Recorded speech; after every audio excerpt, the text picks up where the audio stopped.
Happy mothers day. സ്തോത്രം. ബൈബിളൊരു വാക്യമുണ്ട്, ജ്ഞാനമുള്ളവൾ തൻ്റെ വീട് പണിയുന്നു, അതിന് 7 തൂൺ തീർത്തു.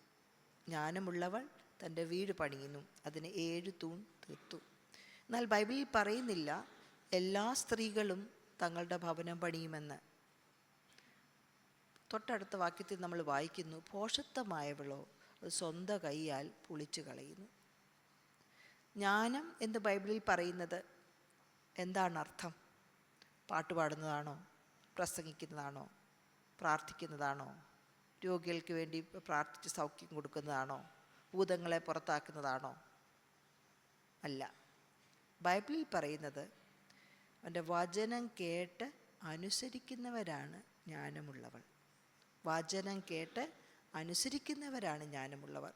തൊട്ട് മുമ്പിലുള്ള വാക്യത്തിൽ പറയുന്നുണ്ട്, നിങ്ങളെന്നെ കർത്താവേ കർത്താവേ എന്ന് വിളിക്കും, ഞങ്ങൾ ഭൂതങ്ങളെ പുറത്താക്കി രോഗികളെ സൗഖ്യമാക്കി. കർത്താവ് പറഞ്ഞു, ഐ ഡോണ്ട് നോ, നിങ്ങളെ എനിക്ക് അറിയത്തില്ല.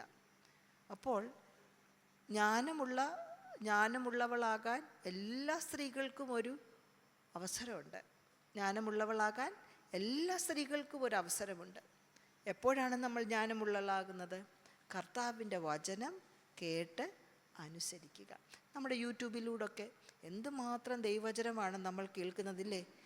ഇങ്ങോട്ട് പവർ വിഷൻ ഓണാക്കിയാൽ മതി, റേഡിയോ അല്ലെ TV ഓണാക്കിയാൽ മതി, എത്രമാത്രം വചനമാണ് നമ്മൾ കേൾക്കുന്നത്. കേൾക്കുന്നവരല്ല, മറിച്ച് കേട്ടനുസരിക്കുന്നവർക്ക് തൻ്റെ ഭവനം പണിയാൻ, അതിന് 7 തൂൺ തീർക്കാൻ ഒരവസരമുണ്ട്. സ്തോത്രം. ദൈവം അതിനു വേണ്ടി നമ്മളെ സഹായിക്കട്ടെ. അതല്ല എൻ്റെ പ്രസംഗ വിഷയം. എൻ്റെ പ്രസംഗ വിഷയം ഒരു പേര് കൊടുക്കാത്ത ഒരു സ്ത്രീ. ഇതുവരെയായിട്ടും പേരില്ല ആ സ്ത്രീയുടെ. ആ സ്ത്രീയുടെ പേര് പറഞ്ഞിട്ടില്ല. എന്നാൽ ആ സ്ത്രീയാണ് ഇന്ന് കാണുന്ന എല്ലാ ജനങ്ങളുടെയും മാതാവ്. ഇന്ന് കാണുന്ന എല്ലാ ജനങ്ങളുടെയും മാതാവ് ആ സ്ത്രീയാണ്. പക്ഷെങ്കിൽ ആ സ്ത്രീയുടെ പേരില്ല എന്ന് മാത്രം. അത് നിങ്ങൾക്കൊരു പക്ഷേ ഇപ്പോൾ മനസ്സിലായി കാണും. പെട്ടകത്തിൻ്റെ പുറകിലുള്ള അമ്മ, the mother behind the arc, നോവയുടെ ഭാര്യയെക്കുറിച്ചാണ്.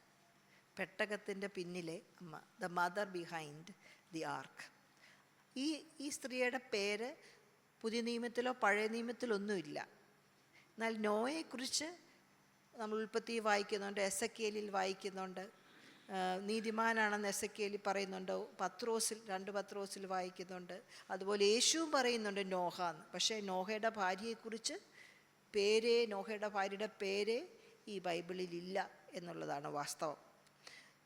ഉൽപ്പത്തി പുസ്തകം 6-ാം അധ്യായം വായിക്കുമ്പം ജനങ്ങളെല്ലാം പെരുകുന്നു. പക്ഷെങ്കിൽ ആ സമയത്തെക്കുറിച്ച് വ്യക്തമായിട്ട് പറഞ്ഞിട്ടുണ്ട്. അത് പുറകാലം നമ്മൾ വാക്യങ്ങൾ പ്രത്യേകമായി നോക്കാം. എന്നാൽ നമ്മൾ വായിക്കുന്നത് ജനങ്ങളൊക്കെ വഷളത്വമുള്ളവരായിരുന്നു. ദൈവത്തിന് വിരോധമായി പ്രവർത്തിക്കുന്നവർ. പല പ്രാവശ്യം ദൈവം ഇവരെ സൃഷ്ടിച്ചത് മുഖാന്തരം അനുതപിക്കത്തക്കവണ്ണം, ദുഃഖിക്കത്തക്കവണ്ണം വഷളത്വം നിറഞ്ഞ ഒരു സമയത്താണ് നോഹയുടെ ഭാര്യ തൻ്റെ കുടുംബത്തെ പരിപാലിക്കുന്നത്. അല്ലെങ്കിൽ നോഹയും ഭാര്യയും കൂടെ തൻ്റെ കുടുംബത്തെ പരിപാലിക്കുന്നത്.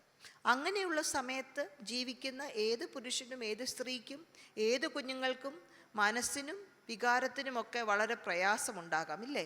ചുറ്റുപാടും നടക്കുന്ന അനീതികൾ, അക്രമങ്ങൾ, ദൈവത്തെ ദുഃഖിപ്പിക്കുന്ന പ്രവൃത്തി കാണുമ്പോൾ ഏത് നീതിമാനായ മനുഷ്യൻ്റെ ഹൃദയമാണ് വ്യസനിക്കാതിരിക്കുന്നത്? അപ്പോൾ ഞാൻ ചിന്തിക്കുന്നു, നീതിമാനായ നോഹയുടെ ഭാര്യയ്ക്കും ഒരു പക്ഷെങ്കിൽ മനസ്സിൽ വിഷമങ്ങളും സംഘർഷങ്ങളും ഒക്കെ ഉണ്ടായിക്കാണും. എന്നാൽ ആ സ്ത്രീയുടെ പേരോ ആ സ്ത്രീയുടെ ബലഹീനതകളെക്കുറിച്ചോ ആ സ്ത്രീയുടെ കഴിവുകളെക്കുറിച്ചോ ഒന്നും ഈ ബൈബിളിൽ നമ്മൾ വായിക്കുന്നില്ല. പക്ഷെ ഒരു കാര്യം നമുക്കൊന്ന് ചിന്തിക്കാം. ഒരു നീതിമാനായ ഒരു ഭർത്താവിൻ്റെ ഭാര്യ ആകണമെങ്കിൽ എന്തായിരിക്കാം? അദ്ദേഹവും ആ സഹോദരിയും അതിനൊത്ത് യാത്ര ചെയ്യുന്ന ഒരു വ്യക്തിയായിരിക്കും. നീതിമാനായ നോഹ, ദൈവത്തോടു കൂടെ നടന്ന നോഹ, അപ്പോൾ അദ്ദേഹത്തോടൊപ്പം നടക്കണമെങ്കിൽ എന്തായിരിക്കാം? ഇവരുടെ ജീവിതത്തിലും നീതിയുള്ള, ദൈവത്തെ സ്നേഹിക്കുന്ന ഒരു പ്രവൃത്തിയായിരിക്കാം ചെയ്തത്. ഈ നോഹ പെട്ടകം പണിയുന്ന സമയത്ത് എന്തുമാത്രം പരിഹാസങ്ങളും നിന്ദകളുമായിരിക്കാം നോഹ കേട്ടത്. കാരണം മഴ ഇതുവരെയും പെയ്തിട്ടില്ലായിരുന്നു അന്ന് വരെ. ഇല്ലാത്തൊരു കാര്യം ഉണ്ടെന്ന് പറയുമ്പോൾ നമ്മൾ എന്ത് പറയും? നമ്മളെ മറ്റുള്ളവരെന്ത് പറയും? ഭോഷന്മാരാണെന്ന് പറയില്ലേ, അല്ലെങ്കിൽ വിഡ്ഢി എന്നൊക്കെ നമ്മൾ പറയാറില്ലേ? കർത്താവിന് വേണ്ടി ഓരോ കാര്യങ്ങൾ നമ്മൾ സ്കൂളുകളിലും കോളേജുകളിലും ഒക്കെ വ്യത്യസ്തമായി നിൽക്കുമ്പം മറ്റുള്ളവർ നമ്മളെ പരിഹസിക്കാറില്ലേ? അന്നേരം ഒത്തിരി പരിഹാസങ്ങളൊക്കെ ഈ സഹോദരിക്ക് അനുഭവിക്കേണ്ടി വന്നതാണ്. എന്നാലും നമ്മൾ അവസാനം വരെ കാണുന്ന എന്താണ്? നോഹയും ഭാര്യയും ദൈവം അവരോട് പറഞ്ഞ കാര്യങ്ങളൊക്കെ ചെയ്തു. ഇന്നും നമ്മുടെ ചുറ്റുപാടും നോക്കുമ്പം ഒത്തിരി കറപ്റ്റാണ് അല്ലേ? ഒത്തിരി വഷളത്തം നിറഞ്ഞൊരു ലോകത്തിലാണ് നമ്മൾ ജീവിക്കുന്നത്. എന്നാൽ നമ്മൾ താമസിക്കുന്ന ഈ സ്ഥലവും സമയവും അന്നത്തെ നോഹയുടെ സമയം തമ്മിൽ വ്യത്യാസമുണ്ട്. എന്താണ് വ്യത്യാസം? നമുക്കിന്ന് ബൈബിളില്ലേ? നമുക്കിന്ന് നോഹയെ കണ്ടു പഠിക്കാം അല്ലേ? അബ്രഹാമിനെ കണ്ടു പഠിക്കാം. അന്ന് നോഹയ്ക്ക് ബൈബിളില്ല അല്ലേ? നോഹയ്ക്ക് ബൈബിളില്ല, നോഹയ്ക്ക് ചർച്ചില്ല, നോഹയ്ക്ക് പരിശുദ്ധാത്മാവിൻ്റെ വാഗ്ദത്തമില്ല. നമുക്കുള്ളതുപോലെ പരിശുദ്ധാത്മാവിൻ്റെ വാഗ്ദത്തമില്ല. പാസ്റ്റേഴ്സില്ല, കൂട്ടുവിശ്വാസികളില്ല, ഒന്ന് പ്രാർത്ഥിക്കാൻ, ഒന്ന് ധൈര്യപ്പെടുത്താൻ ആരുമില്ലാത്ത ഒരു സാഹചര്യത്തിൽ ഒറ്റയ്ക്കാണ് ഈ ഭാര്യയും ഭർത്താവും കുഞ്ഞുങ്ങളും വഷളത്തം നിറഞ്ഞ ലോകത്തിൽ ജീവിക്കുന്നത്. എന്നാൽ ഈ കുടുംബത്തിൻ്റെ പ്രത്യേകതകൾ ബൈബിളിൽ നമ്മൾ വായിക്കുന്നുണ്ട്. നമ്മൾ നോഗയുടെ ഭാര്യ ഇങ്ങനാണ് എന്ന് പറയുന്നില്ലെങ്കിൽ തന്നെ നമ്മളിത് വായിക്കുമ്പം നമുക്ക് അനുമാനിക്കാം, നമുക്ക് കണ്ടുപിടിക്കാം നോഹയുടെ ഭാര്യയെക്കുറിച്ചുള്ള ചില കാര്യങ്ങൾ. അവരുടെ കുടുംബം വ്യത്യസ്തമായിരുന്നു ഇല്ലേ? നോഹയുടെ കുടുംബം ചുറ്റുപാടുമുള്ള കുടുംബങ്ങളെക്കാൾ വ്യത്യസ്തമായിരുന്നു. എന്താണ് അവരെ വ്യത്യസ്തമാക്കിയത്? ഭാര്യ ഉള്ളതുകൊണ്ടാണോ? ഭർത്താവ് ഉള്ളതുകൊണ്ടാണോ? കുഞ്ഞുങ്ങളുള്ളത് കൊണ്ടാണോ? ഭാര്യയും ഭർത്താവും കുഞ്ഞുങ്ങളുമുള്ള എത്രയോ കുടുംബമുള്ളവരുടെ ചുറ്റുപാടുകളുമുണ്ട്. എന്നാൽ അവരെ വ്യത്യസ്തമാക്കിയ ചില കാര്യങ്ങളുണ്ടായിരുന്നു. അതാണ് നമ്മളിന്ന് നോക്കാനായിട്ട് പോകുന്നത്. ഈ കുടുംബം ദൈവം ഉടമ്പടി ചെയ്തൊരു കുടുംബമായിരുന്നു. നോഹയോട് ദൈവം ഉടമ്പടി ചെയ്യുമ്പോഴൊക്കെ നീയും നിൻ്റെ ഭാര്യയും നിൻ്റെ മക്കളും നിങ്ങളുടെ മക്കളുടെ ഭാര്യമാരും എന്ന് പറയുന്നുണ്ട്. അപ്പോൾ എന്താണ്? നോഹയുടെ കുടുംബത്തോട് ദൈവം ഒരു ഉടമ്പടി ചെയ്ത കുടുംബമായിരുന്നു. നോഹയുടെ കുടുംബത്തോട് ദൈവം ഉടമ്പടി ചെയ്ത കുടുംബമായിരുന്നു. ഉൽപ്പത്തി പുസ്തകം 6-ാം അധ്യായത്തിൻ്റെ 17-ഉം 18-ഉം വാക്യം നമ്മൾ നോക്കുമ്പോൾ അത് മനസ്സിലാക്കുന്നു. ഉൽപ്പത്തി പുസ്തകം 6-ാം അധ്യായത്തിൻ്റെ 17-ഉം 18-ഉം വാക്യങ്ങൾ നാം വായിക്കുമ്പോൾ മനസ്സിലാകുന്നു. ആകാശത്തിൻ്റെ കീഴിൽ നിന്ന് ജീവശ്വാസമുള്ള സകല ജഡവും നശിപ്പിക്കുവാൻ ഞാൻ ഭൂമിയിൽ ജലപ്രളയം വരുത്തും. ഭൂമിയിലുള്ളതൊക്കെയും നശിച്ചു പോകും. അപ്പോൾ സകല ജഡവും എന്താണ്? നശിച്ചു പോകും. എന്നാൽ തൊട്ടടുത്ത വാക്യത്തിൽ എന്താ പറയുന്നത്? നിന്നോടോ എന്ന് പറഞ്ഞാൽ വ്യത്യസ്തമാണ്. ബട്ട് നിന്നോടോ ഞാൻ ഒരു നിയമം ചെയ്യും. നിന്നോടോ ഞാനൊരു നിയമം ചെയ്യും. നീയും നിൻ്റെ പുത്രന്മാരും ഭാര്യയും പുത്രന്മാരുടെ ഭാര്യമാരും പെട്ടകത്തിൽ കടക്കണം. അപ്പോൾ ഈ കുടുംബത്തോട് ഒരു ഉടമ്പടി, ദൈവം ഉടമ്പടി ചെയ്ത ഒരു കുടുംബമായിരുന്നു ഈ കുടുംബം. ദൈവം ഉടമ്പടി ചെയ്ത ഒരു കുടുംബമായിരുന്നു ഈ കുടുംബം. ഇവിടെ നാം വായിക്കുമ്പം വ്യത്യസ്തമായി നാം മനസ്സിലാക്കുന്നത് ഇവിടെ മാത്രമല്ല, നമ്മൾ പുറകാലെ 9-ാം അധ്യായത്തിൻ്റെ 10-ാം വാക്യത്തിൽ വായിക്കുമ്പോഴും എന്താണ്? ദൈവം നോഹയിലൂടെ സകല ജഡത്തോടും, എവ്രി ലിവിങ് ക്രീച്ചർ എന്നാണ് പറയുന്നത്, സകല ജഡത്തോടും ദൈവം ഉടമ്പടി ചെയ്യുകയാണ്. ആര് മുഖാന്തരം? നോഹയുടെ യാഗം. നോഹ യാഗം കഴിച്ചത് മണത്തിട്ട് ദൈവം നോഹയോടും സകല ജഡങ്ങളോടും എല്ലാ ജീവജാലങ്ങളോടും ദൈവം ഒരു ഉടമ്പടി ചെയ്തു. അപ്പോൾ പ്രളയത്തിന് മുമ്പും പ്രളയത്തിന് ശേഷവും ദൈവം ഉടമ്പടി ചെയ്ത ഒരു കുടുംബമായിരുന്നു ഈ കുടുംബം. ദൈവം ഉടമ്പടി ചെയ്ത ഒരു കുടുംബമായിരുന്നു ഈ കുടുംബം. ഈ കുടുംബത്തെ അനേക കുടുംബങ്ങൾ അവിടെ ഉണ്ടായിരുന്നു. ഇന്നത്തെ പോലെ അത്ര പോപ്പുലേഷൻ ഒന്നും അന്നില്ല. എന്നാലും ധാരാളം ജനങ്ങൾ അവരുടെ കൂടെ ഉണ്ടായിരുന്നു. അതുകൊണ്ടല്ലേ എല്ലാവരെയും നശിപ്പിക്കുമെന്ന് പറഞ്ഞത്. ധാരാളം കുടുംബങ്ങളും, അറ്റ്ലീസ്റ്റ് നോഹയുടെ സഹോദരങ്ങൾ, പിന്നെ നോഹയുടെ ഭാര്യയുടെ സഹോദരങ്ങൾ, അങ്ങനെയൊക്കെ ധാരാളം കുടുംബങ്ങളുണ്ട്. എന്നാൽ ദൈവം ഈ ഒരു കുടുംബത്തെ പ്രത്യേകമായി വേർതിരിച്ചു. എന്തിനു വേണ്ടി? ദൈവത്തിൻ്റെ ഹിതം ആ തലമുറയിൽ നിവർത്തിക്കാൻ. ദൈവത്തിൻ്റെ ഹിതം ആ തലമുറയിൽ നിവർത്തിക്കാൻ എന്ത് ചെയ്തു? ദൈവം ഇവരെ തിരഞ്ഞെടുത്തിട്ട് ദൈവം ഇവരോട് ഉടമ്പടി ചെയ്യുകയാണ്. ഈ വഷളത്വത്തെക്കുറിച്ച് നമ്മൾ വായിക്കുന്ന വാക്യങ്ങളൊന്ന് വായിക്കാം. 6-ാം അധ്യായത്തിൻ്റെ 5-ഉം 6-ഉം 7-ഉം വാക്യം ഒന്ന് വായിക്കാം. 6-ാം അധ്യായത്തിൻ്റെ 5-ഉം 6-ഉം 7-ഉം വാക്യം. ഭൂമിയിൽ മനുഷ്യൻ്റെ ദുഷ്ടത വലിയത്. മനസ്സിലായല്ലോ ആ ദേശത്തെ ആ സമയത്തെക്കുറിച്ച് വായിക്കുന്നത്. ദുഷ്ടത വലുത്, അവന്റെ ഹൃദയ വിചാരങ്ങളുടെ നിരൂപണമൊക്കെയും എല്ലായ്പ്പോഴും ദോഷമുള്ളതത്രേ എന്നും യഹോവ കണ്ടു. എല്ലായ്പ്പോഴും ദോഷമുള്ളത്. ഇതൊക്കെ നമ്മൾ അണ്ടർലൈൻ ചെയ്യുമ്പോൾ മാത്രമേ നമ്മൾ അന്നത്തെ സാഹചര്യം നമ്മൾ മനസ്സിലാക്കും. എല്ലായ്പ്പോഴും ദോഷമുള്ളത് എന്ന് ദൈവം കണ്ടു.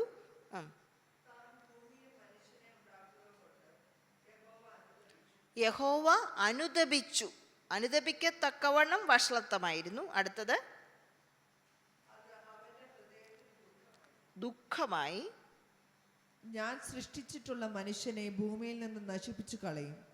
മനുഷ്യനെയും മൃഗത്തെയും ഇഴജാതിയെയും ആകാശത്തിലെ പക്ഷികളെയും തന്നെ അവയെ ഉണ്ടാക്കുക കൊണ്ട് ഞാൻ അനുതപിക്കുന്നു എന്ന് യഹോവ അരുളിച്ചെയ്തു. അനുതപിക്കുന്നു, ദുഃഖിക്കുന്നു എന്ന് പിന്നെയും പറയുകയാണ്. ആരാണ്? യഹോവ പറയുകയാണ്. അന്നേരം യഹോവ അനുതപിക്കത്തക്കവണ്ണം, യഹോവ ദുഃഖിക്കത്തക്കവണ്ണം വഷളത്വമുള്ള ഒരു സാഹചര്യത്തിലാണ് നോഹ താമസിക്കുന്നത്, നോഹയുടെ കുടുംബം താമസിക്കുന്നത്. ആ ഒരു സാഹചര്യത്തിൽ നിന്നാണ് ഇവരെ ദൈവം പ്രത്യേകമായി വേർതിരിക്കുന്നത്. സ്തോത്രം. ഇനി 11 തൊട്ട് 13 വരെയുള്ള വാക്യങ്ങളിലും ദൈവം ഇത് തന്നെ പറയുന്നു. ദൈവത്തിൻ്റെ മുൻപാകെ ഭൂമി വഷളത്വമായി അതിക്രമം നിറഞ്ഞിരിക്കുന്നു. പുറകാലം വീട്ടിൽ ചെന്ന് വായിച്ചാൽ മതി. 11, 12, 13 വാക്യങ്ങൾ വായിക്കുമ്പം പറയുകയാണ്, ഇതേ കാര്യം റിപ്പീറ്റ് ചെയ്യുകയാണ്. 2 പ്രാവശ്യം ഒരേ അധ്യായത്തിൽ ഒരേ കാര്യം റിപ്പീറ്റ് ചെയ്യണമെങ്കിൽ എന്തായിരിക്കും അതിൻ്റെ അർത്ഥം?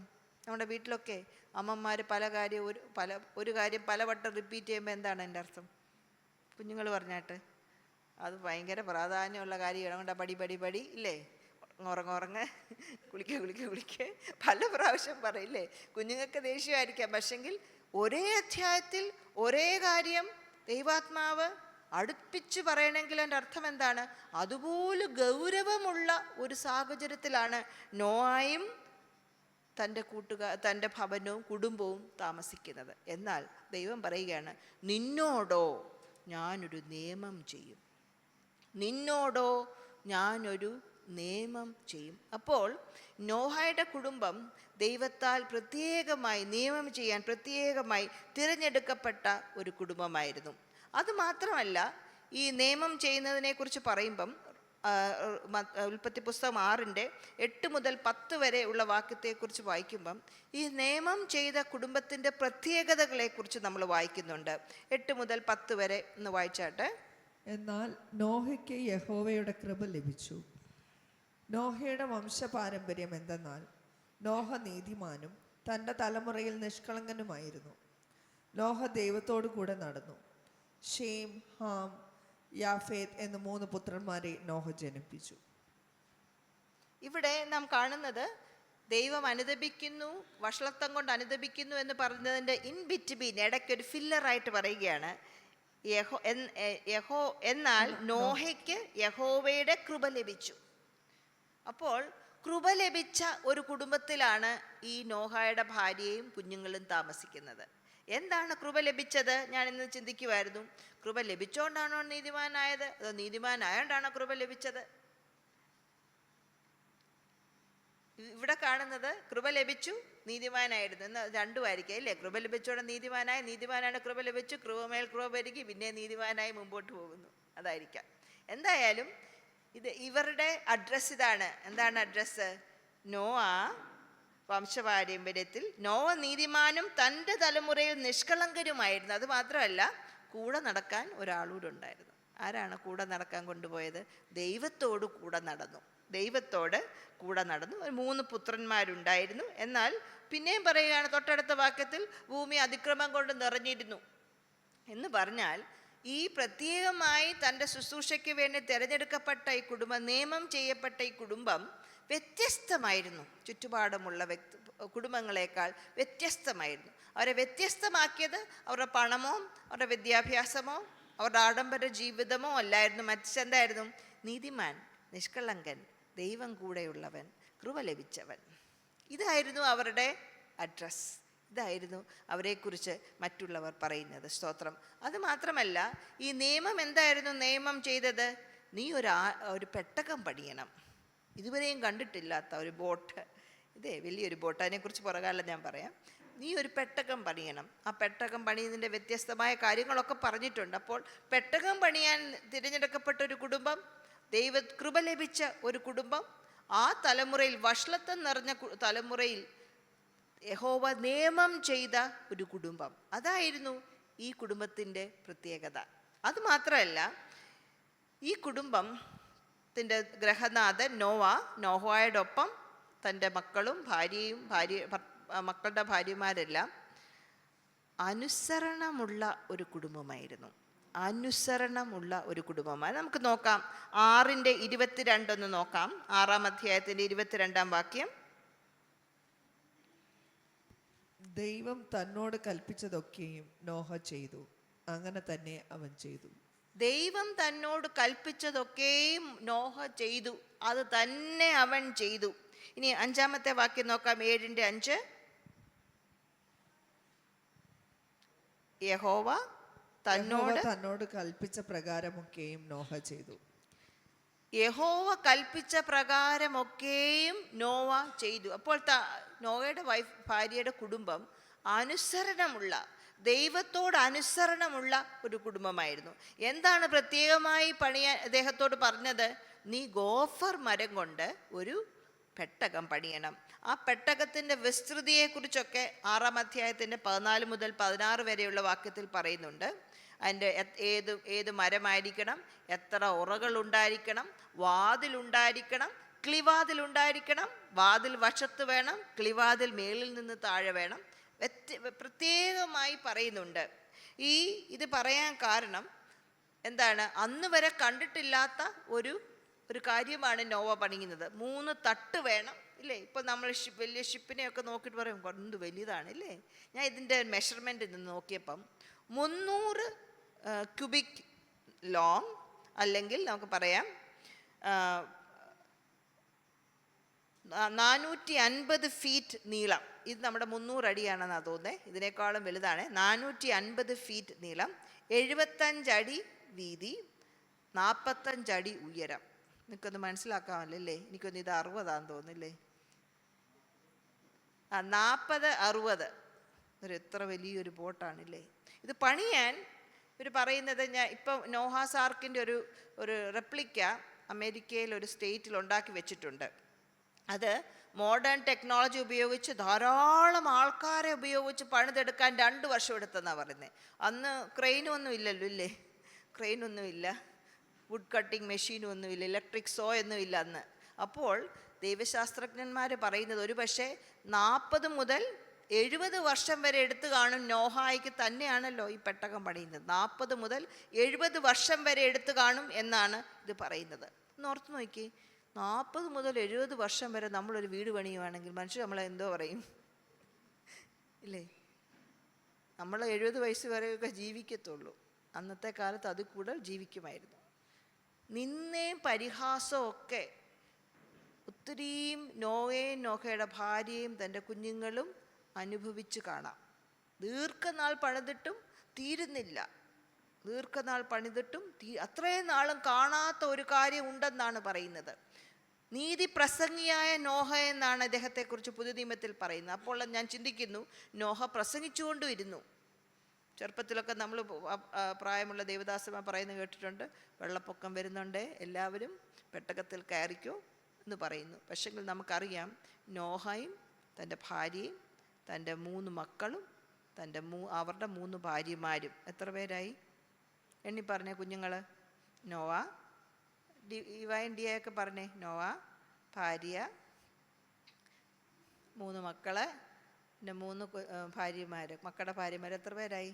8 പേര് മാത്രമേ ഈ പെട്ടകത്തിൽ കയറിയുള്ളൂ. 8 പേര് മാത്രമേ. എന്തുകൊണ്ടാണ് നോഹയുടെ ഭാര്യയെക്കുറിച്ച് പറയാൻ കാര്യം? നോഹയുടെ ഭാര്യയ്ക്കും വേണമെങ്കിൽ തൻ്റെ കൂട്ടുകാരോടൊപ്പം കുഴപ്പമില്ല, എൻ്റെ കൂട്ടുകാരെല്ലാം പോവല്ലേ, ഞാനും പൊക്കോളാം എന്ന് പറഞ്ഞ് മാറായിരുന്നില്ലേ? എൻ്റെ അമ്മയും എൻ്റെ സഹോദരങ്ങളെല്ലാം പോവല്ലേ, ഞാനും പൊക്കോളാം എന്ന് പറഞ്ഞ് നോഹയുടെ ഭാര്യയ്ക്കും മാറിപ്പോകാമായിരുന്നു. എന്നാൽ അവർ എന്ത് ചെയ്തു?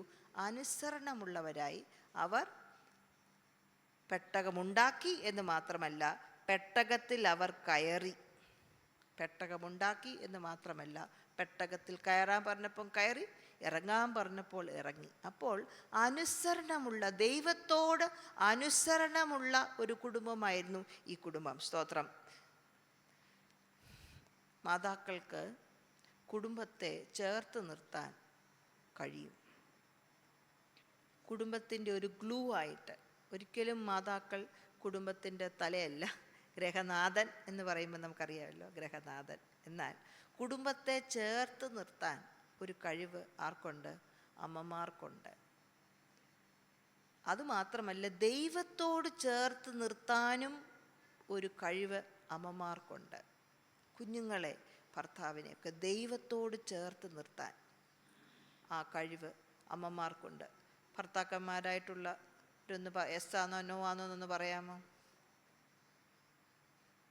ശരിയാണോ തെറ്റാണോ എന്നൊന്ന് പറയാമോ എന്ന് ഞാൻ പറഞ്ഞ കാര്യം? ആരും അനങ്ങുന്നില്ല.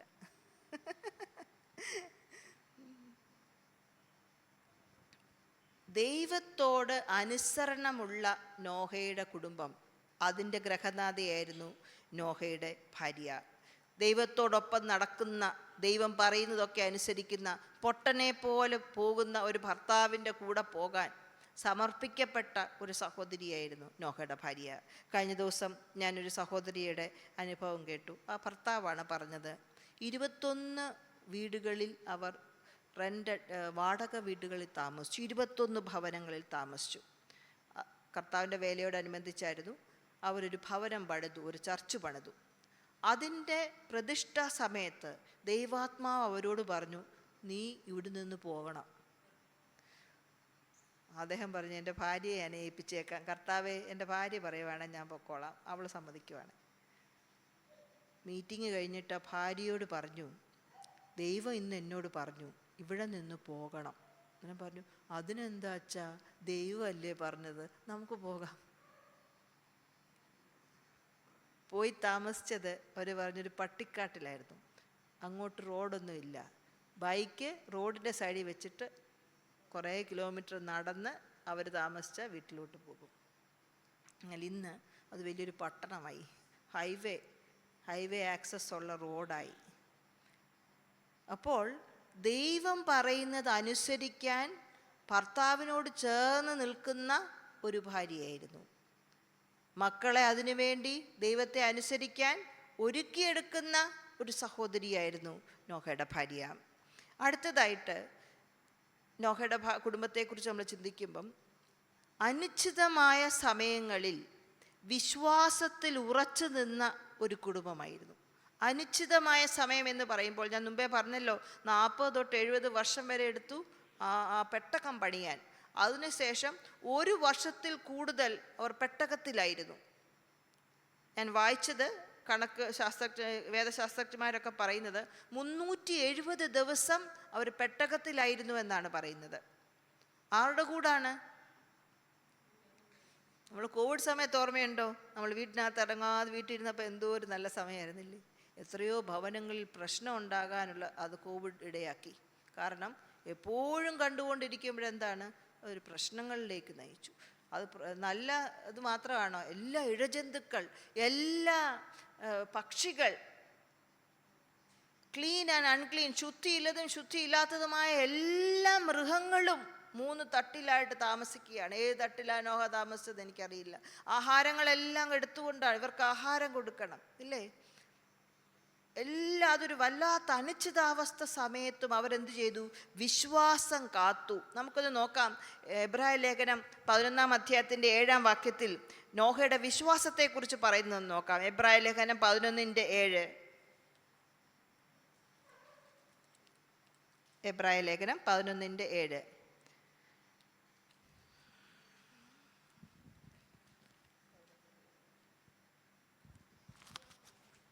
ഉറക്കെ വായിച്ചു. വിശ്വാസത്താൽ നോവ അതുവരെ കാണാത്തവയെക്കുറിച്ച് അരുളപ്പാടുണ്ടായിട്ട് ഭയഭക്തി പൂണ്ട് തൻ്റെ കുടുംബത്തിൻ്റെ രക്ഷയ്ക്കായി ഒരു പെട്ടകം തീർത്തു.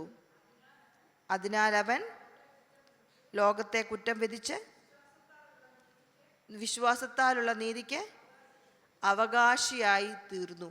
അപ്പോൾ ഇവിടെ നാം വായിക്കുന്നത് വിശ്വാസത്താൽ നോവ. അതുകൊണ്ടാണ് ഞാൻ പറഞ്ഞത് നോഹയുടെ കുടുംബം വിശ്വാസമുള്ളൊരു കുടുംബമായിരുന്നു. അതുവരെ കണ്ടിട്ടില്ലാത്തൊരു കാര്യം, മഴ കൊണ്ട് ഭൂമി നനച്ചിട്ടില്ല. ഞാൻ വായിച്ചത് എബ്രായ ലേഖനം 11:7 ആയിരുന്നു. എബ്രായ ലേഖനം 11:7. 40 ദിവസവും 40 പകലും മഴ പെയ്തു. 150 ദിവസം വെള്ളം നിറഞ്ഞിരുന്നു. പിന്നെയും എന്താണ്, ദൈവം പെട്ടകത്തിൽ നിന്ന് അവർ പുറത്തു വരാൻ അനുവദിച്ചില്ല. 370 ദിവസം നിങ്ങൾ കണക്ക് കൂട്ടിയാൽ മതി. 370 ദിവസം കഴിഞ്ഞ ശേഷം നോഹയും മക്കളും മക്കളുടെ ഭാര്യമാരും പുറത്തിറങ്ങി. അനിശ്ചിതാവസ്ഥ നമ്മളെ പലപ്പോഴും ഭയപ്പെടുത്തുന്നതാണല്ലേ. ഒന്ന് ഓർക്കണം, ഈ സമയങ്ങളിൽ അവർക്കറിയാം പെട്ടകത്തിനകത്തിരിക്കുമ്പം പുറത്ത് തൻ്റെ ഫാമിലി നഷ്ടപ്പെട്ടു, തൻ്റെ സ്നേഹിതർ നഷ്ടപ്പെട്ടു, അവിടെ പരിചയമുള്ള വീട് നഷ്ടപ്പെട്ടു, ടൗൺ പോയി, കമ്മ്യൂണിറ്റി പോയി, എല്ലാം നഷ്ടപ്പെട്ടു. ഇനി അവരെ തിരിച്ചു കാണാൻ സാധിക്കത്തില്ല. കാരണം നശിച്ചു പോകും, നശിപ്പിക്കുമെന്നാണ് ദൈവാത്മാവ് പറഞ്ഞത്. അപ്പോൾ എല്ലാം പുറത്തെല്ലാം നാശനഷ്ടങ്ങൾ നടക്കുകയാണെന്ന് നോഹയ്ക്കറിയാം, തൻ്റെ ഭാര്യയ്ക്കറിയാം, തൻ്റെ കുഞ്ഞുങ്ങൾക്കും അറിയാം. ഇനി തിരിച്ചിറങ്ങുമ്പോൾ ഏത് സാഹചര്യമാണെന്നും അറിയില്ല. ആ സാഹചര്യത്തിലും നോഹയും തൻ്റെ കുടുംബവും വിശ്വാസത്തോടെ ആയിരുന്നു പെട്ടകത്തിൽ. എന്താണ് അവരുടെ വിശ്വാസം? എന്തായിരുന്നു അവരുടെ വിശ്വാസം? നഷ്ടപ്പെട്ടതെല്ലാം തിരിച്ചു കിട്ടുമെന്നാണോ? വീടെല്ലാം നഷ്ടമായിപ്പോയില്ലേ? ഇല്ലേ? എവിടെ ചെന്ന് ഈ പെട്ടകം നിർത്തുന്നത്, അതാണ് ഇനിയും പുതിയ വീട്. നമ്മൾ തുടങ്ങിയിടത്തു നിന്നല്ലല്ലോ പെട്ടകം ഇങ്ങനെ ഒഴുകി ഒരു മലയിൽ ചെന്ന് ഇനി അവിടെയാണ് വീട് പണിയേണ്ടത്. നമ്മൾ മാതാക്കൾ, നമ്മൾ പിതാക്കൾ, മനുഷ്യർ നമുക്ക് അനിശ്ചിതാവസ്ഥ വളരെ പ്രയാസമുള്ള കാര്യമാണ്. അവിടെ വരെയുള്ളൂ. അവിടെ ഡോറ് തുറക്കുമെന്ന് പറഞ്ഞാൽ നമുക്ക് നടക്കാൻ എളുപ്പമാണ്. കാരണം എന്താണ്, ഇത്രയും നേരം വിശ്വസിച്ചാൽ മതിയല്ലോ. പക്ഷെങ്കിൽ ദീർഘനാളുകളും ആയിട്ടും, ഒരു വർഷം 10 ദിവസമായിട്ടും വെളിച്ചം കാണുന്നില്ല എന്ന് കാണുമ്പം പലപ്പോഴും നമ്മൾ എന്ത് ചെയ്യാം? ചഞ്ചലപ്പെടാം. പലപ്പോഴും നമുക്ക് എന്താവും? പ്രയാസമുണ്ടാകും. വിശ്വാസമൊക്കെ ചഞ്ചലമായി പോകും, വിശ്വാസം ഇല്ലാതെ പോകും, വിശ്വാസത്തോടെ മുങ്ങിപ്പോകാം. പക്ഷെങ്കിൽ നോഹയും തൻ്റെ കുടുംബവും, നോഹയുടെ ഭാര്യയുടെ കുടുംബം വിശ്വാസം കാത്തവരായിരുന്നു. എളുപ്പമുള്ള സമയത്തല്ല, പ്രതികൂലമായ സമയത്ത് പെട്ടകം ഒഴുകി നടക്കുകയാണ്. കിളിവാതിലൂടെ നോക്കുമ്പം ഗ്ലാസ് വിൻഡോ ആയിരുന്നോ നമുക്കറിയില്ല. എന്തായാലും എന്തെങ്കിലും പുറത്ത് കാണാൻ പറ്റുമോ എന്നറിയില്ല. കണ്ടാൽ പേടിക്കത്തേ ഉള്ളൂ. കാരണം വെള്ളപ്പൊക്കമാണ്. വെള്ളം പൊങ്ങി വരുന്ന കാണുമ്പോൾ നമുക്ക് ഭയം വരാതിരിക്കാൻ കിളിവാതിൽ മിക്കവാറും ഗ്ലാസ് ഡോറൊന്നും അല്ലായിരിക്കാം, തടി കൊണ്ട് തന്നെ മൂടിക്കാണാം. സ്തോത്രം. വിശ്വാസം കാത്ത ഒരു കുടുംബം. സ്തോത്രം. നമ്മൾ ആദ്യമായി കണ്ടല്ലോ, ദൈവം നിയമം ചെയ്തൊരു കുടുംബം, ദൈവത്തെ അനുസരിക്കുന്ന കുടുംബം, വിശ്വാസം കാത്ത ഒരു കുടുംബം. സ്തോത്രം. നമ്മളും മാതാക്കൾ, നമ്മൾ മനുഷ്യർ ഈ ലോകത്ത് ജീവിക്കുമ്പോൾ ഒത്തിരി അനിശ്ചിതാവസ്ഥ നമ്മുടെ മുമ്പിൽ വരും.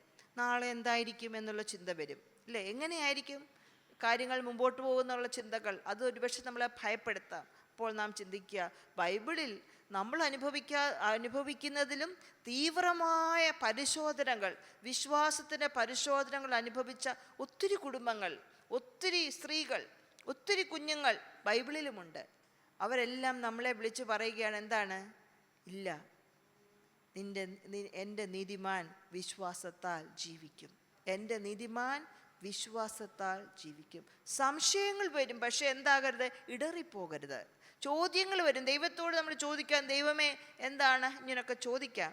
പക്ഷെങ്കിൽ ആ ചോദ്യം ഒരിക്കലും അവിശ്വാസത്തിൽ നിന്നുള്ള ചോദ്യമല്ല, മറിച്ച് എന്താണ്? നമ്മുടെ വേദന പങ്കുവെക്കുകയാണ്, നമ്മുടെ നിരാശ ദൈവത്തോട് പങ്കുവെക്കുകയാണ്, എൻ്റെ പ്രയാസങ്ങൾ ദൈവത്തോട് പങ്കുവെക്കുകയാണ്. കർത്താവേ, എനിക്ക് മനസ്സിലാകുന്നില്ല. സ്തോത്രം. അപ്പോൾ വിശ്വാസമുള്ള ഒരു കുടുംബം. അവസാനമായി ദൈവത്തിൻ്റെ പദ്ധതി ഇവരിലൂടെ പുതിയ ഒരു ആരംഭമായിരുന്നു. ദൈവത്തിൻ്റെ പദ്ധതി നോവായുടെ കുടുംബത്തിലൂടെ ഒരു പുതിയ ഒരു ആരംഭമായിരുന്നു. അപ്പോൾ ഇന്ന് കാണുന്ന എല്ലാ ജനങ്ങളുടെയും മാതാവാണ് ആരാണ്? പേരറിയാത്ത നോഹയുടെ അമ്മയാണ്, നോഹയുടെ ഭാര്യ, പേരറിയാത്ത നോഹയുടെ ഭാര്യ, ഷേം ഹാം യാഫേത്തിൻ്റെ മാതാവ്. ഷേം ഹാം യാഫേത്തിൻ്റെ മാതാവ്. പുതിയ ആരംഭങ്ങൾ ഈ ലോകത്തിൽ കുറിക്കാൻ ദൈവത്തിന് നോഹയുടെ ഭാര്യയെ കൊണ്ട്, ഈ അമ്മയെ കൊണ്ട് ഒരു പദ്ധതി ഉണ്ടായിരുന്നു. അതുകൊണ്ട് ദൈവം നോഹയോട് പറയുന്നു, 8-ാം അധ്യായം 16-17 വാക്യത്തിൽ നമ്മൾ വായിക്കുന്നു, പറയുകയാണ്, ഉൽപ്പത്തി പുസ്തകം 8-ാം അധ്യായം 16-17 വാക്യത്തിൽ എന്താ വായിക്കുന്നത്? പുറത്തു വരിക. അകത്ത് കയറാൻ പറഞ്ഞപ്പോൾ അകത്ത് കയറി, പുറത്തു വരാൻ പറഞ്ഞപ്പോൾ എന്താണ്? അവർ പുറത്തു വന്നു. അതൊന്ന് വായിക്കാം. ഉൽപ്പത്തി പുസ്തകം 8-ാം അധ്യായത്തിന്റെ 16-17. നീയും നിന്റെ ഭാര്യയും പുത്രന്മാരുടെ ഭാര്യമാരും പെട്ടകത്തിൽ നിന്ന് പുറത്തിറങ്ങുവീൻ. പറവകളും മൃഗങ്ങളും നിലത്തിഴയുന്ന ഇടജാതിയുമായ സർവ്വജഡത്തിൽ നിന്നും നിന്നോടുകൂടെ ഇരിക്കുന്ന സകല ജീവികളെയും പുറത്തു കൊണ്ടുവരിക. അവ ഭൂമിയിൽ അനവധിയായി വർദ്ധിക്കുകയും പെറ്റുപെരുകയും ചെയ്യട്ടെ. അപ്പോൾ കയറാൻ പറഞ്ഞ ദൈവം എന്താണ്? ഇറങ്ങാൻ പറയുകയാണ്. തൊട്ടടുത്ത വാക്യത്തിൽ കാണുന്നു, നോഹയും ഭാര്യയും മക്കളും ഭാര്യമാരും പുറത്തിറങ്ങി. എല്ലാ പറവജാതികളും ഇഴജന്തുക്കളും എല്ലാ മൃഗങ്ങളും എന്താണ്? പുറത്തിറങ്ങിക്കഴിഞ്ഞപ്പോൾ എന്തായിരിക്കാം ആദ്യം ചെയ്തത്? നമ്മൾ ബൈബിളിൽ വായിക്കുന്നു, നോഹ 20-ാം വാക്യത്തിൽ, നോഹ യഹോവയ്ക്കൊരു യാഗപീഠം പണിതു. ചുറ്റിയുള്ള സകല മൃഗങ്ങളും ചുറ്റിയുള്ള എല്ലാ പറകളിലും ചിലതെടുത്ത് യാഗപീഠത്തിൽ ഹോമയാഗം അർപ്പിച്ചു. അപ്പോൾ പുതിയ ആരംഭം കുറിക്കുമ്പോൾ അവർ ചെയ്തത് എന്താണ്? യഹോവയെ ആരാധിക്കുകയാണ്. പുതിയ ആരംഭം. അപ്പോൾ 370 ദിവസം പെട്ടകത്തിനകത്തിരുന്ന ഈ കുടുംബത്തിൻ്റെ പുതിയ ആരംഭം എന്താണ്? യഹോവയ്ക്ക് യാഗം കഴിക്കുകയാണ്. യഹോവ ഈ യാഗം മണത്തപ്പോൾ, 21-ാം വാക്യത്തിൽ നമ്മൾ വായിക്കുന്നു, യഹോവ ഈ യാഗം മണത്തപ്പോഴാണ് പറയുന്നത്, ഭൂമിയുള്ള കാലത്തോളം ഞാൻ ഭൂമിയെ ഉന്മൂലമായി മുഴുവനായി നശിപ്പിക്കുകയില്ല എന്ന് പറഞ്ഞിട്ട് തൊട്ടടുത്ത വാക്യങ്ങൾ നമ്മൾ വായിക്കുന്നു. 9-ാം അധ്യായത്തിൻ്റെ 1-ാം വാക്യം, 7-ാം വാക്യത്തിൽ നമ്മൾ വായിക്കുന്നു, ദൈവം നോയെ അവൻ്റെ പുത്രന്മാരെയും അനുഗ്രഹിച്ച് അവരോട് അരുളി ചെയ്തതെന്നാൽ, നിങ്ങൾ സന്താന പുഷ്ടിയുള്ളവരായി പെരുകി ഭൂമിയിൽ നിറവീൻ. സ്തോത്രം. പിന്നെയും നാം കാണുന്നു, ദൈവം നോവയോടും തൻ്റെ കുടുംബത്തോടും നിയമം ചെയ്യുകയാണ്. സ്തോത്രം. പുതിയ ആരംഭം. അപ്പോൾ കഷ്ടതയ്ക്ക് വേണ്ടി മാത്രമല്ല ദൈവം നമ്മളെ വിളിച്ചിരിക്കുന്നത്. പ്രതികൂലമായ സാഹചര്യങ്ങളിൽ അനുസരണത്തോടെ നിൽക്കാൻ, വിശ്വാസത്തോട് നിൽക്കുന്നവർക്ക് ദൈവം എന്താണ്? ഒരു പുതിയ ആരംഭം തരും. നമ്മളുടെയൊക്കെ ജീവിതത്തെ ഒന്ന് ഓർത്ത് നോക്കിയേ. നമ്മളുടെ ജീവിതത്തിൽ വളരെ പ്രയാസങ്ങൾ, പ്രതികൂലങ്ങൾ അനുഭവിച്ച, മറ്റുള്ളവർ ഒരു പക്ഷേ നമ്മളെ ഭോഷരെന്ന് കണ്ട എത്രയോ സമയങ്ങളുണ്ടായിരുന്നു. അവരെല്ലാം പറഞ്ഞ് തീർന്നു പോയെന്നില്ലേ? എന്നാൽ അനുസരണത്തോട് വിശ്വാസത്തോട് നിന്നപ്പോൾ ദൈവം നമ്മളോട് പിന്നെയും കൃപ കാണിച്ചു. എന്തായിരുന്നു കൃപ?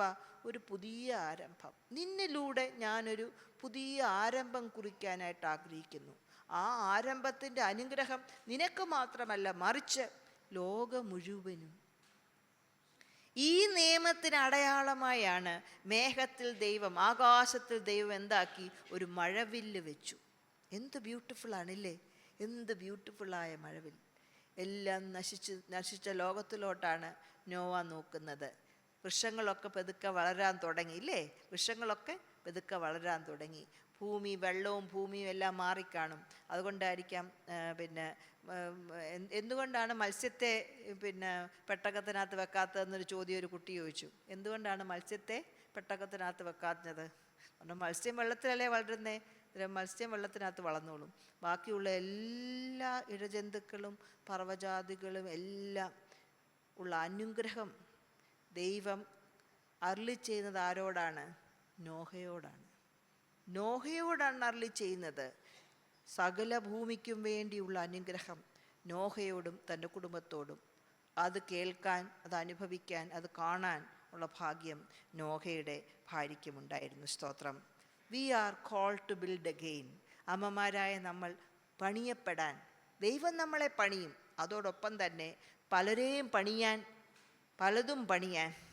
ഒന്നുകൂടെ പറയട്ടെ, ദൈവമായ കർത്താവ് നമ്മളെ പണിയും. അതേസമയം പലരെയും പണിയാൻ, പലതും പണിയാൻ ദൈവം നമ്മളെ വിളിച്ചിരിക്കുകയാണ്.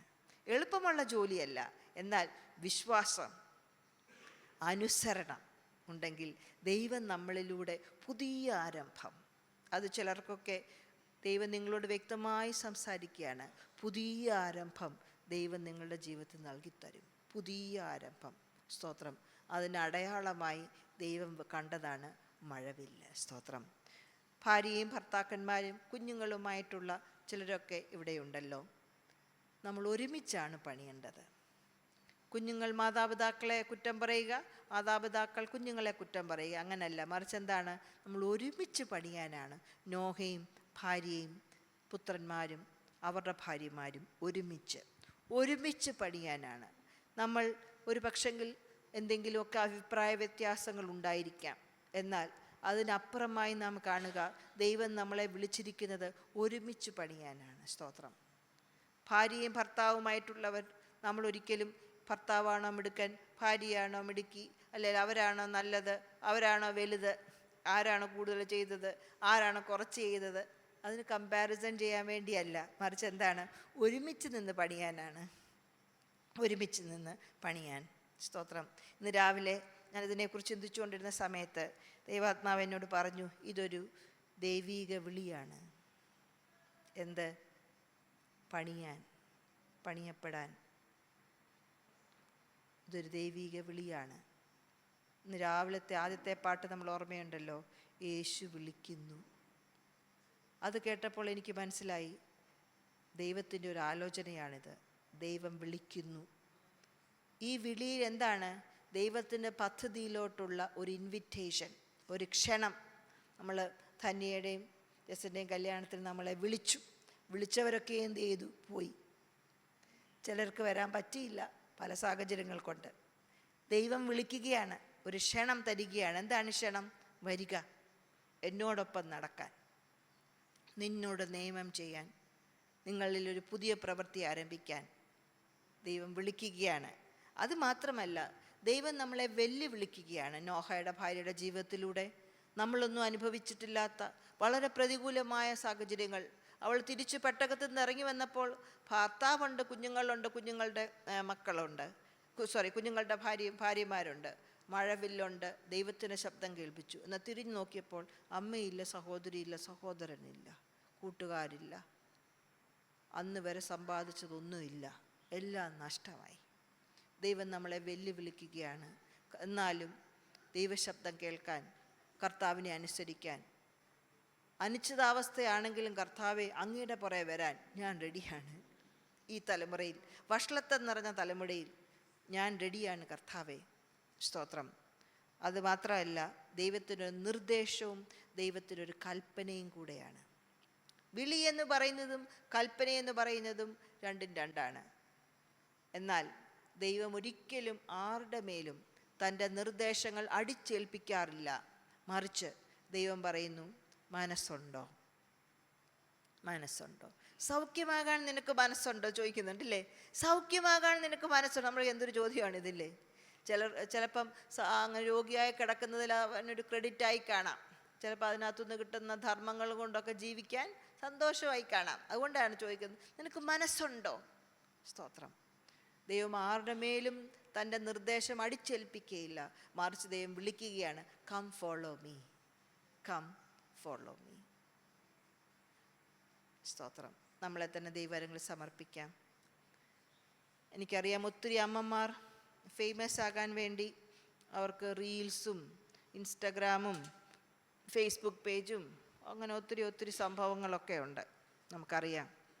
നോഹയുടെ ഭാര്യയുടെ ഇൻസ്റ്റഗ്രാം പേജ് വല്ലതും കണ്ടിട്ടുണ്ടോ? ഇല്ല. റീൽസ് വല്ലതും കണ്ടിട്ടുണ്ടോ? ഇല്ല. പേര് പോലും ഇല്ലല്ലോ. പിന്നെ എങ്ങനെയാണ് നോഹയുടെ ഭാര്യ ഫേമസ് ആകുന്നത്? എന്നാൽ ഇന്ന് കാണുന്ന എല്ലാ മനുഷ്യരുടെയും മാതാവാകാനുള്ളൊരു ഭാഗ്യം ദൈവം നോഹയ്ക്ക് ഭാര്യയ്ക്ക് ലഭിച്ചു. സ്തോത്രം. നമ്മൾ ഫേമസ് ആകണ്ട, നമ്മൾ ഫേമസ് ആകാൻ വേണ്ടി ഒന്നും ചെയ്യണ്ട. അതൊക്കെ വളരെ അപകടമാണ്. ഈ തലമുറയിൽ അത് പറഞ്ഞാൽ മനസ്സിലാകത്തില്ല, പക്ഷെ അതൊക്കെ ഭയങ്കര അപകടകരമായ കാര്യമാണ്. ക്രൂശിൻ്റെ പിന്നിൽ മറഞ്ഞിരിക്കുകയാണ് വിശ്വാസിക്കും പാസ്റ്റർക്കും എല്ലാം നല്ലത്. ക്രൂശിൻ്റെ പിറകിൽ മറഞ്ഞിരിക്കുക, ക്രൂശിനെ ഉയർത്തുക, ദൈവത്തെ ഉയർത്തുക, അതാണ് നമുക്കെല്ലാം നല്ലത്. സ്തോത്രം, സ്തോത്രം. ദൈവം വിളിക്കുകയാണ് ദൈവത്തോടൊപ്പം നടക്കാൻ, ഈ തലമുറയിൽ വ്യത്യസ്തമായി കർത്താവിന് വേണ്ടി നിൽക്കാൻ കർത്താവ് നമ്മളെല്ലാം വിളിക്കുകയാണ്. തയ്യാറാണോ? ദൈവശബ്ദം കേൾക്കാമോ? ദൈവശബ്ദം കേൾക്കാൻ പറ്റുമോ? ജ്ഞാനമായവൾ തൻ്റെ വീട് പണിതു, അതിന് 7 തൂൺ തീർത്തു. ഭോഷത്വമുള്ളവളോ അത് സ്വന്തം കൈയാൽ പൊളിച്ചു കളയുന്നു. കർത്താവേ, ഞങ്ങളുടെ ജീവിതത്തെ ദൈവകരങ്ങളിൽ സമർപ്പിക്കുന്നു. ആർക്കെങ്കിലും തങ്ങളുടെ മാതാക്കൾ മുഖാന്തരം മുറിവേൽപ്പിച്ചിട്ടുണ്ടെങ്കിൽ ലെറ്റ് ഇറ്റ് ഗോ. ദൈവകരങ്ങളിലോട്ട് ആ മുറിവിനെ ഏൽപ്പിക്കാമോ? ദൈവം നമ്മളെ സൗഖ്യമാക്കും. ഒരു പക്ഷേ നിങ്ങളുടെ വല്യമ്മച്ചിമാർ മുഖാന്തരമായിരിക്കാം നിങ്ങൾ മുറിവേറ്റപ്പെട്ടിട്ടുള്ളത്. ദൈവകരങ്ങളിൽ ആ മുറിവുകളെ സമർപ്പിക്കാമോ? യേശു കർത്താവിന് മുറിവുണക്കാൻ സാധിക്കും. യേശുവിൻ്റെ രക്തം സകല പാപം മാത്രമല്ല, നമ്മുടെ മുറിവുകളെയും സൗഖ്യമാക്കുന്നതാണ്. അതുകൊണ്ട് മാതാക്കൾ മുഖാന്തരം, വല്യമ്മച്ചിമാർ മുഖാന്തരം മുറിവേൽപ്പിക്കപ്പെട്ടിട്ടുണ്ടെങ്കിൽ, അല്ലെ അമ്മമാരെ പോലെ കാണുന്ന ചില വ്യക്തികൾ മുഖാന്തരം നിങ്ങൾക്ക് മുറിവേൽക്കപ്പെട്ടിട്ടുണ്ടെങ്കിൽ ദൈവകരങ്ങളിലോട്ട് അത് കൊടുത്താട്ട്, കർത്താവേ, ഞാൻ അവരോട് ക്ഷമിക്കുന്നു, ഞാൻ അവരെ വിട്ടുതരുന്നു. ഒരു പക്ഷെങ്കിൽ ഭവനത്തിൽ പക്ഷാഭേദം, മൂത്ത സഹോദരി ഇളയ സഹോദരി, അല്ലെങ്കിൽ മൂത്ത സഹോദരൻ ഇളയ സഹോദരൻ, അങ്ങനെ പക്ഷാഭേദം വന്നത് മുഖാന്തരം മനസ്സിൽ ഭാരമുള്ള ആരെങ്കിലും ഉണ്ടെങ്കിൽ അതും ദൈവസന്നിധിയിലോട്ട് കൊടുത്താട്ട്. സ്തോത്രം. കർത്താവിന് മുഖപക്ഷമില്ലല്ലോ, ദൈവത്തിന് മുഖപക്ഷമില്ല. അവൻ എല്ലാവരെയും ഒരുപോലെ സ്നേഹിക്കുന്നവനാണ്. അതും ദൈവകരങ്ങൾ കൊടുത്താട്ട്. സ്തോത്രം. ഇനി നമ്മുടെ ജീവിതത്തിലോട്ടൊന്ന് നോക്കിക്കേ. കർത്താവെ, പുതിയ ആരംഭങ്ങൾ കുറിക്കാൻ, അങ്ങയോടൊപ്പം പുതിയ ആരംഭങ്ങൾ കുറിക്കാൻ ഞാൻ തയ്യാറാണ് കർത്താവെ. സ്തോത്രം. Thank you father God. Thank you Lord Jesus. ഉറക്ക വാ തുറന്ന് ദൈവത്തോട് പ്രാർത്ഥിച്ചാട്ട്, ദൈവമേ എന്ന് വിളിച്ചാട്ട്, യേശുവേ കരുണ തോന്നണമേ എന്ന് പ്രാർത്ഥിച്ചാട്ട്. Thank you Lord Jesus. Thank you Lord Jesus. ഒരു പക്ഷെങ്കിൽ നിങ്ങളുടെ കുടുംബത്തിലുള്ള ചില മാതാക്കളെ ഓർത്ത് നിങ്ങൾ ഭാരപ്പെടുന്നുണ്ടായിരിക്കാം. മക്കളെ ഓർത്ത് നമ്മൾ ഭാരപ്പെടുന്നുണ്ടായിരിക്കാം. അവരെങ്ങനെയായി തീരുമെന്നുള്ള ചിന്ത നമ്മുടെ മനസ്സിലുണ്ടായിരിക്കാം. ഒരു പക്ഷേ അവരുടെ സ്വഭാവമായിരിക്കാം, അല്ലെങ്കിൽ അവരുടെ ശരീരത്തിൻ്റെ ചില പ്രയാസങ്ങളായിരിക്കാം. ദൈവകരങ്ങൾ കൊടുത്താട്ട്. സ്തോത്രം. ഹൃദയം നുറുങ്ങിയവർക്ക് യഹോവ സമീപസ്ഥൻ, മനസ്സ് തകർന്നവരെ അവൻ രക്ഷിക്കുന്നു. രക്ഷിക്കുന്ന കർത്താവാണ് നമ്മുടെ ദൈവം, രക്ഷിക്കുന്ന കർത്താവാണ്. സ്തോത്രം. നശിപ്പിക്കുന്ന കർത്താവല്ല, അവർ ദുഷ്ടന്മാരെയാണ് നശിപ്പിക്കുന്നത്. ദൈവത്തോട് നിലവിളിക്കുന്ന എല്ലാവരെയും ദൈവം രക്ഷിക്കും. കർത്താവെ, അങ്ങ് ഇറങ്ങി വരണമേ, അങ്ങ് ഇറങ്ങി വരണമേ. സ്തോത്രം. കുഞ്ഞുങ്ങൾ അവരുടെ മാതാക്കൾക്ക് വേണ്ടി പ്രാർത്ഥിച്ചാട്ട്. ഈ തലമുറയിൽ കുഞ്ഞുങ്ങളെ വളർത്തുക എന്നുള്ളത് എളുപ്പമുള്ള കാര്യമല്ല. എന്നാലും നോഹയുടെ ഭാര്യയെപ്പോലെ, സ്തോത്രം, വഷളത്വം നിറഞ്ഞ തലമുറയിൽ തൻ്റെ കുഞ്ഞുങ്ങളെ വിശ്വസ്തരായി, ദൈവത്തോട് ചേർന്ന് നടക്കുന്നവരായി, അനുസരിക്കുന്നവരായി, വിശ്വാസമുള്ളവരായി വളർത്താൻ നിങ്ങളുടെ മാതാക്കൾക്ക് വേണ്ടി നിങ്ങൾ പ്രാർത്ഥിച്ചാട്ട്. സ്തോത്രം. നമുക്ക് വേണ്ടി തന്നെ നമുക്ക് പ്രാർത്ഥിക്കാം. പരിശുദ്ധാത്മാവേ, അങ്ങ് ഇറങ്ങി വരണമേ. കർത്താവേ, അങ്ങ് ഇറങ്ങി വരണമേ. ഭയം തോന്നുന്ന ചുറ്റുപാടും ചില കാര്യങ്ങൾ നോക്കുമ്പോൾ ഭയത്തോട് ചുറ്റുപാടുകളെ വീക്ഷിക്കുന്ന ചിലർ പക്ഷേ ഇവിടെ കാണുമായിരിക്കാം. ഭയം വേണ്ട, വിശ്വാസം മതി. കാരണം ദൈവമാണ് നമ്മളെ നടത്തുന്നത്, ദൈവമാണ് നമ്മളോട് കൂടെ നടക്കുന്നത്. കർത്താവേ, അതുകൊണ്ട് ഞങ്ങളുടെ ഭയത്തെ എല്ലാം ഞങ്ങൾ നീക്കം ചെയ്യുന്നു. അവിടോട്ട് വിശ്വാസത്തെ ഞങ്ങൾ ക്ഷണിക്കുന്നു കർത്താവേ, അനുസരണത്തെ ഞങ്ങൾ ക്ഷണിക്കുന്നു കർത്താവേ.